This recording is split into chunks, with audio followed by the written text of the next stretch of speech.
Guerre Hamas-Israël. Édouard Philippe critique « l'énorme faute politique » de Mélenchon sur le Hamas. Jean-Luc Mélenchon refuse de qualifier le mouvement islamiste Hamas d'organisation terroriste. La position de LFI au sujet du Hamas continue d'alimenter les critiques de la classe politique française.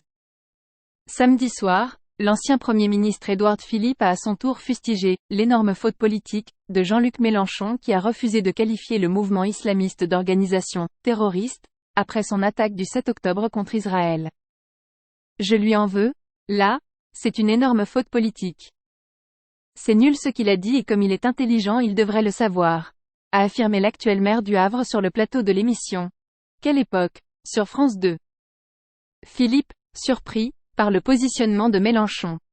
L'ancien chef du gouvernement s'est d'ailleurs dit « surpris » par le positionnement du leader de LFI, rappelant qu'il avait participé à ses côtés à une émission télévisée au lendemain des attentats du 13 novembre 2015. Je dois dire que ce jour-là il m'avait impressionné, car il avait su trouver les mots justes dans l'Union nationale, a-t-il affirmé.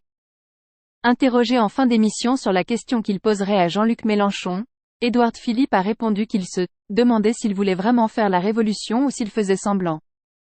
Je me suis toujours posé la question, a-t-il ajouté. Le refus de la France insoumise de reconnaître le caractère terroriste du Hamas a suscité de vives critiques de toutes les autres forces politiques. À gauche, la NUP est plus que jamais menacée d'imploser par les positions de LFI.